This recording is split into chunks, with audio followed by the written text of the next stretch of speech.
Heureuse de vous retrouver. Bienvenue à un autre épisode de Nicole Bordelot en balado.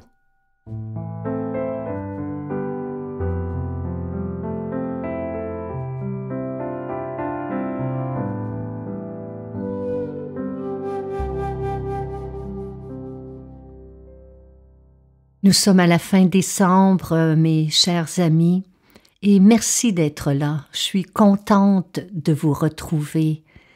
Et je sais que j'ai débuté de nombreux épisodes par cette phrase, mais elle est sincère. Et aujourd'hui, tout particulièrement, alors que nous sommes dans les derniers moments de 2022, c'est un temps d'introspection pour moi. C'est un moment où je jette un coup d'œil dans le rétroviseur de ma vie, tout particulièrement aux 12 derniers mois. Et vous en faites partie.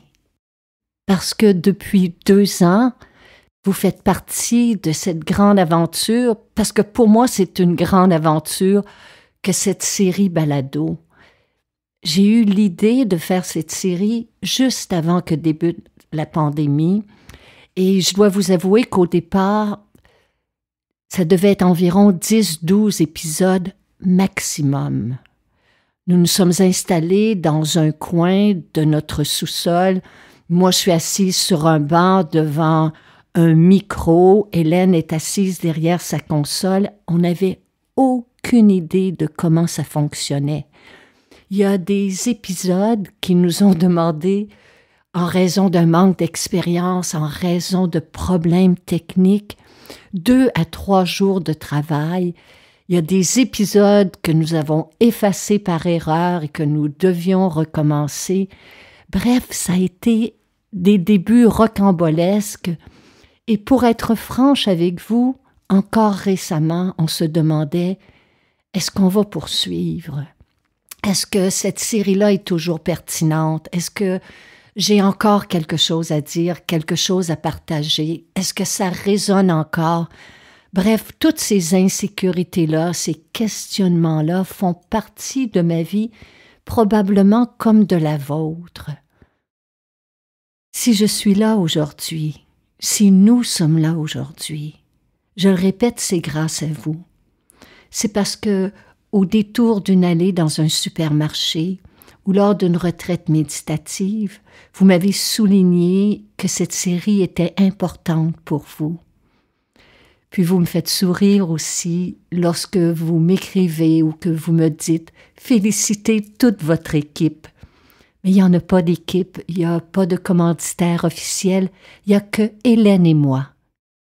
Et très souvent, on se demande comment on a réussi à faire de cette série, à quelque part, là, puis je le dis avec fierté puis humilité, un tel succès. En exemple, sur la plateforme Apple, dans la section spiritualité, la série est l'une des rares francophones à être au palmarès. À ce jour, l'émission enregistre plus de 1 300 000 téléchargements des divers épisodes, et cela, c'est grâce à vous. C'est grâce à votre présence, votre fidélité. C'est grâce aussi au fait que vous partagiez certains épisodes avec vos amis, votre famille. Donc aujourd'hui, quand je jette un coup d'œil dans le rétroviseur, vous êtes là. Vous êtes là et je vous en remercie en mon nom et en celui d'Hélène. Et si nous nous sommes questionnés, encore une fois, pas plus tard que la semaine passée, en se disant « non, c'est terminé, c'est le dernier épisode », eh bien, c'est en raison, encore une fois, des derniers messages reçus, pas plus tard qu'hier ou avant-hier, que nous avons décidé de poursuivre encore pour quelque temps en vous offrant de notre mieux des sujets de réflexion qui font partie de mon quotidien, qui font partie de mes questionnements, qui font partie de mes méditations, de mes doutes, de mes incertitudes.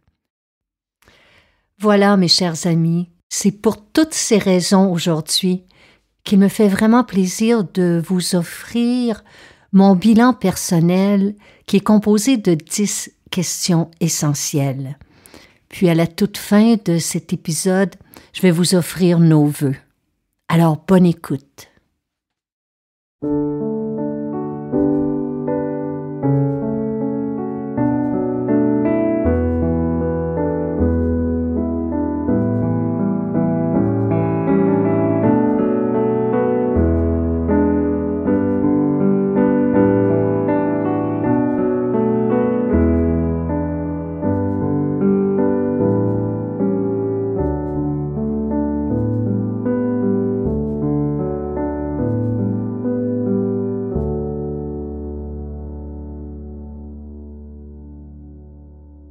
Avant de vous partager les 10 questions que moi je considère essentielles à mon bilan personnel, laissez-moi vous partager un peu le pourquoi d'un tel exercice et les raisons pour lesquelles, lorsqu'arrivent les derniers jours de l'année, je m'assois confortablement avec un café, un thé, un cahier et un crayon, et je m'offre un moment de méditation.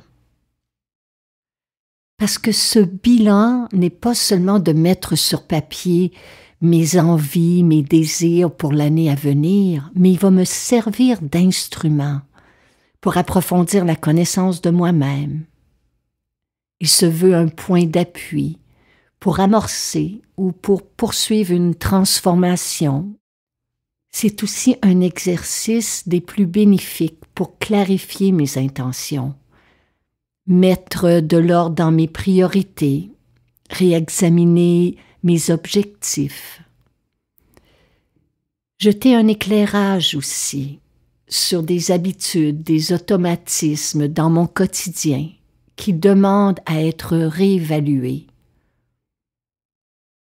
Et bien que ce soit inconfortable, il y a aussi une étape où je dois lever le voile, revisiter des erreurs, des maladresses, des échecs dans la dernière année afin d'en tirer des leçons constructives. Je pense que si cet exercice me tient tant à cœur, c'est que il me sert d'enseignement, de leçon d'humilité. C'est pour moi une prise de conscience, puis une réalisation que je suis continuellement en changement, que personne n'est parfait, que je possède comme tout le monde des forces et des faiblesses, des capacités, des limitations, des désirs, des peurs, des espoirs. Et que si dans la dernière année, j'ai accusé quelques reculs dans quelques sphères de ma vie à certains moments, il y en a aussi dans d'autres où j'ai fait de grandes avancées. Et c'est le cas pour tout le monde, indépendamment de ce que vous avez vécu dans les 12 derniers mois. Il y a au cœur de tout cela des éléments dont vous pouvez être fiers et des éléments qui vont vous donner confiance pour amorcer une nouvelle année. Alors si vous le voulez bien, assoyons-nous ensemble pour honorer la fin de cette année et pour célébrer la venue de la nouvelle à venir.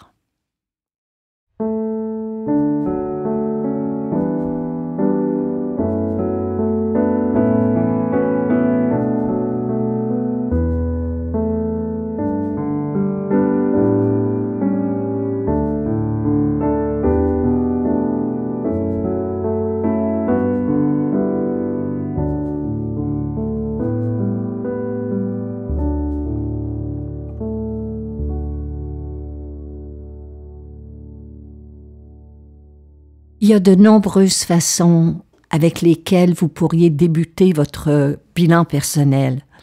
Pour ma part, je commence par mettre en haut de page la date, l'heure à laquelle je débute.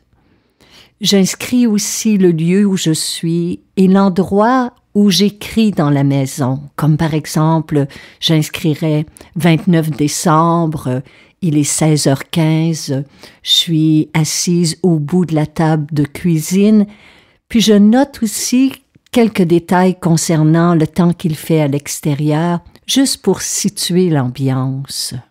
Donc, êtes-vous prêts? Alors voici la première question. Au cours des 12 derniers mois, nomme 5 événements, petits ou grands, pour lesquels tu es reconnaissant, reconnaissante.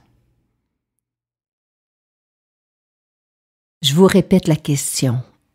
Au cours des 12 derniers mois, nommez 5 événements, petits ou grands, pour lesquels vous êtes aujourd'hui reconnaissant.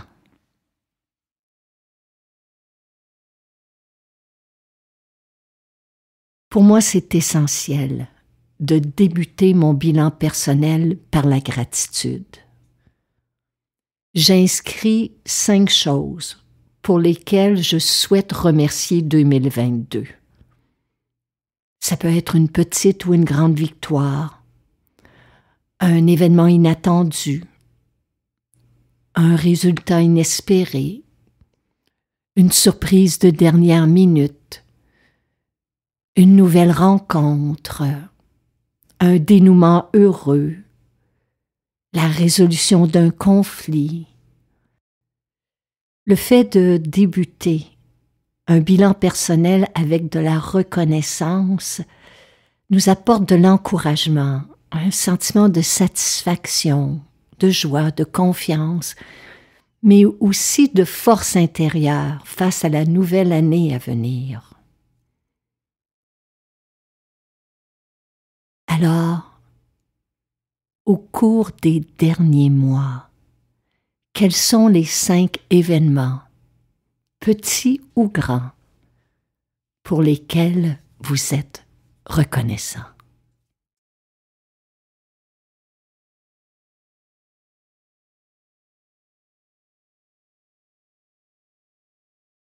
Question numéro 2.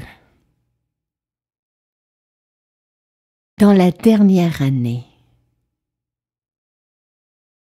qu'as-tu accompli, réussi ou surmonté comme défi?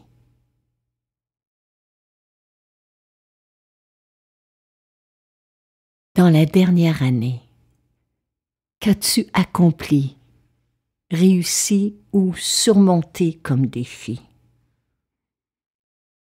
Ici, il pourrait s'agir d'un changement qu'on a apporté dans la dernière année pour améliorer notre santé physique ou mentale. Peut-être qu'on a travaillé intérieurement à corriger un défaut de caractère. Peut-être qu'on a posé une action, si petite soit-elle, vers la réalisation d'un projet ou d'un rêve. Peut-être qu'on a appris à persévérer, à se relever. Peut-être qu'on a développé notre capacité à dire non, à établir nos limites. L'essentiel ici est de saluer les efforts déployés, les obstacles surmontés et le chemin parcouru. Alors je vous demande, au cours de la dernière année, qu'avez-vous accompli, réussi ou surmonté comme défi?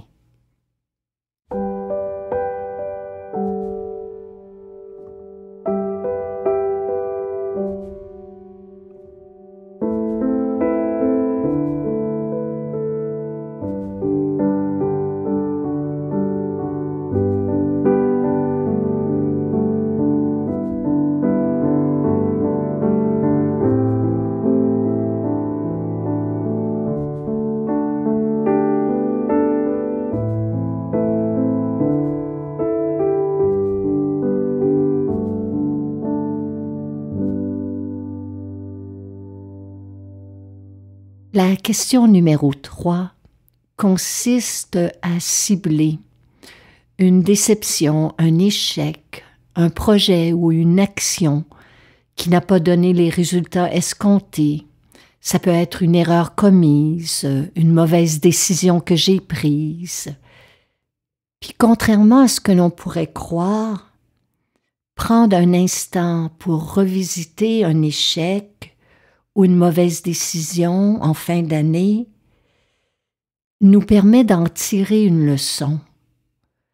Puis je vais souvent conclure avec une note à moi-même du genre rappelle-toi qu'il vaut mieux dire non à une demande que dire oui à contre-cœur. Puis bien que cette étape de mon bilan soit inconfortable, ça m'a toujours permis d'évoluer grandement. Puis ça me permet de retirer de mon parcours des leçons qui me donnent confiance en moi-même. Puis en fin d'exercice, on réalise qu'on est plus résilient qu'on le croyait, qu'on est plus fort que l'on pensait.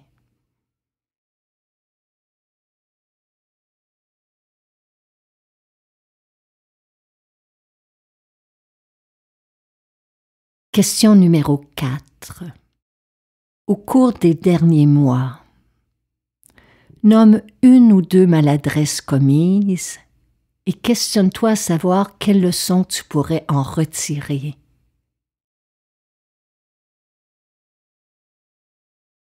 Alors que la question précédente touchait davantage au niveau social et professionnel, la question numéro 4 me ramène plus près de moi. Quelles sont les maladresses commises au cours de la dernière année? Et quelles leçons pourrais-tu en retirer? Alors que l'on aime se croire altruiste, compatissant et bienveillant, la réalité est que chacun de nous peut être par moments égoïste et malveillant. Donc que ce soit une remarque blessante, un moment d'impatience, une médisance, une colère, ou même un mensonge, un manque de présence ou d'attention, certains de nos comportements sont à revoir. Ici, je pense que c'est important de faire preuve d'honnêteté, d'humilité, mais aussi de bienveillance pour que cet exercice porte fruit. Donc, au cours de la dernière année, nomme une ou deux maladresses commises. Et selon toi, quelles leçons pourrais-tu en retirer?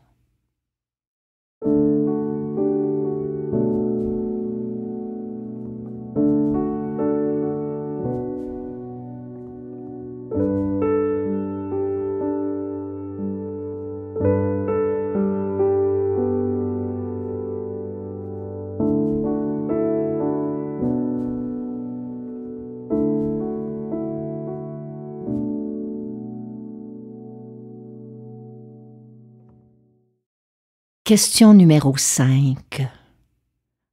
En 2022, quelle fut ma plus grande source d'anxiété ou de stress? Par exemple, la source pourrait être un problème financier, notre état de santé, un conflit avec une personne de notre entourage, un trop-plein d'engagement, une dispersion de notre énergie. Bref, je pense que c'est en ciblant une source de stress que nous faisons un premier pas vers la reconquête d'une vie qui nous ressemble davantage. Mais il faut bien entendu poser des actions concrètes pour que le changement s'opère dans nos vies. Ça exige un plan d'action étape par étape qui vise dans la prochaine année à ce que s'opère une transformation. Puis cela dit, je suis parfaitement consciente que dans ma vie, comme dans la vôtre, il y a des circonstances qui échappent à notre contrôle. Et lorsque c'est notre principale source de stress, on peut se questionner à savoir comment pourrais-je changer ma réaction face à cette situation?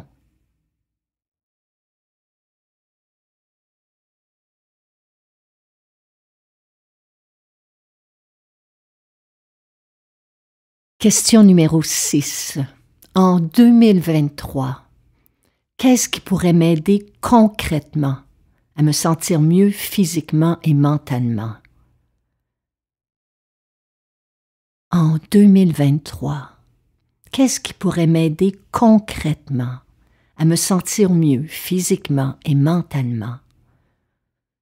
Donc ici, il faut passer en revue notre quotidien. Quelles sont les habitudes qui drainent notre énergie?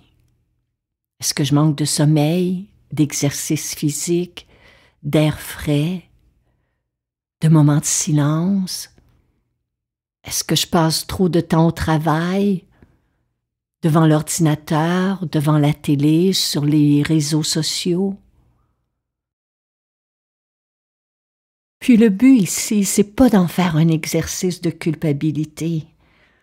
Parce que pour moi, un bilan vise un but, m'offrir de nouvelles possibilités, me donner des suggestions, d'autres habitudes à cultiver au fil de la nouvelle année.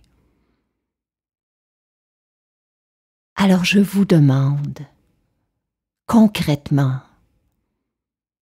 en 2023, qu'est-ce que vous pourriez faire pour prendre mieux soin de vous physiquement et mentalement?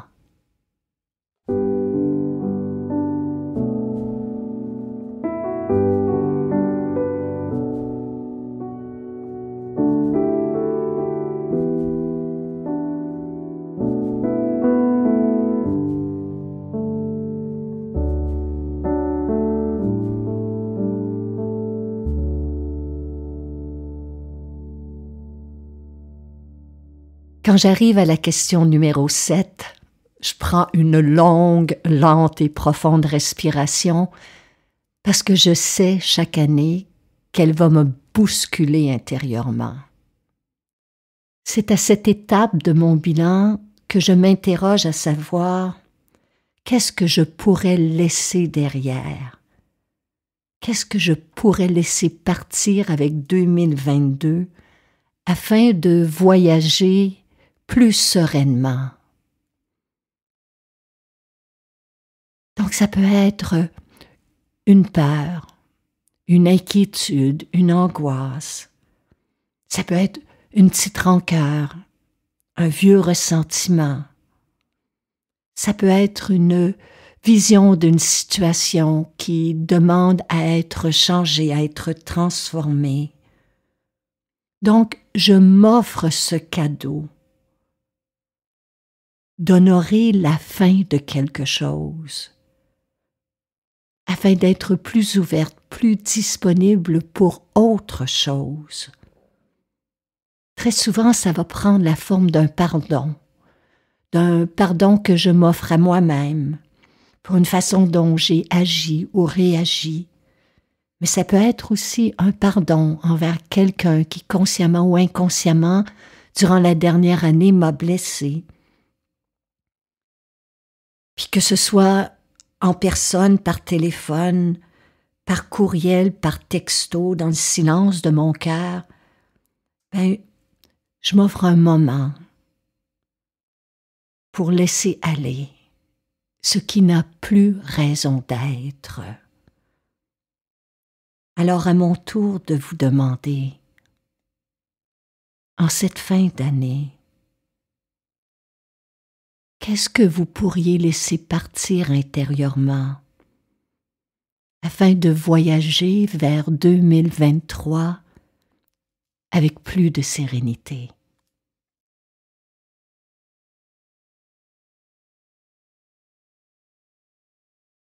Question numéro 8.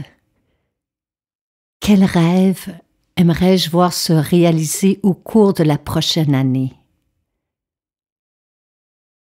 Allez-y, courage. Ne laissez ni votre âge, ni votre état de santé, ni vos finances, ni votre niveau d'éducation, ni vos conditions de vie actuelles vous limiter dans votre aspiration. Moi, je me dis que si la vie m'a inspiré un rêve, elle m'a aussi donné les ressources intérieures pour en faire un jour l'expérience. Alors je l'inscris sur papier, je le décris, je détermine ensuite 3 étapes, les 3 premières pour m'en rapprocher, et je détermine un échéancier afin de faire de ce rêve, du mieux de mes possibilités, une réalité.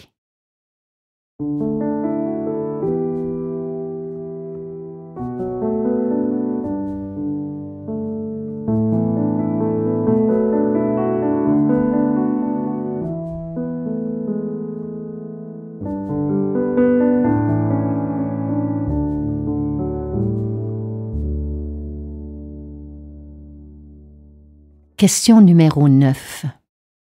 Si vous aviez un mot à choisir qui serait une sorte de mantra pour cette nouvelle année, une intention, quel serait-il?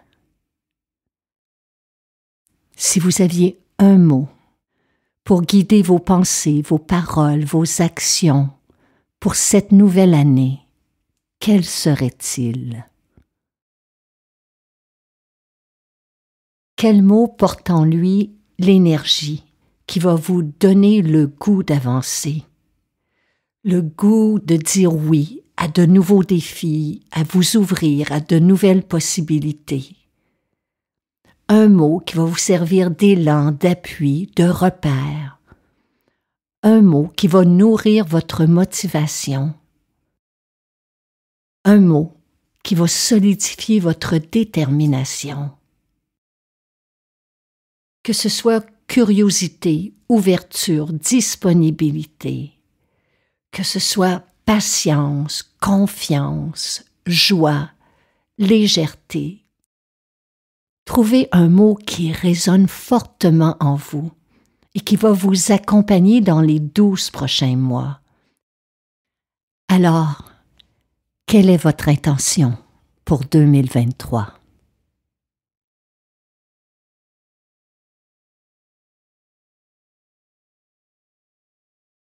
Dixième et dernière question. Si vous aviez un souhait à formuler pour l'humanité et pour notre planète, quel serait-il?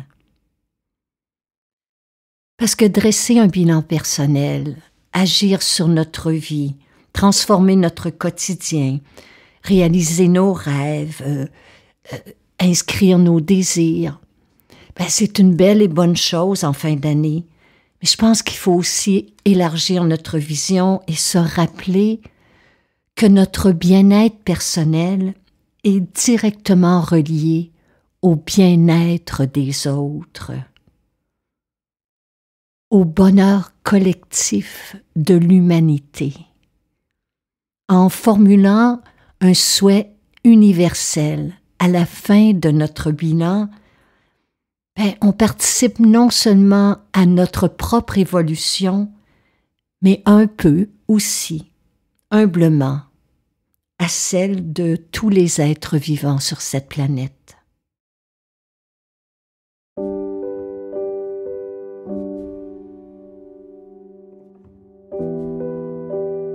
Voilà, mes chers amis, c'était le dernier épisode de Nicole Bordelot en balado pour 2022. En mon nom et celui de Hélène, on vous souhaite une fin d'année remplie de joie, de sérénité. On vous souhaite que 2023 vous comble de 1001 bénédictions. On se retrouve à la mi-janvier. D'ici là, prenez bien soin de vous. Namasté.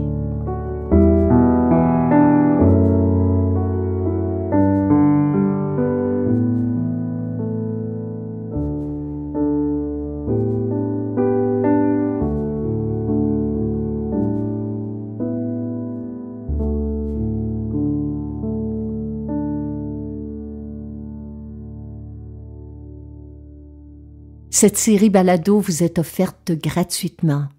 Toutes les fois où vous soulignez votre appréciation à l'aide de 5 étoiles et que vous écrivez un commentaire sur les différentes plateformes, cela nous encourage.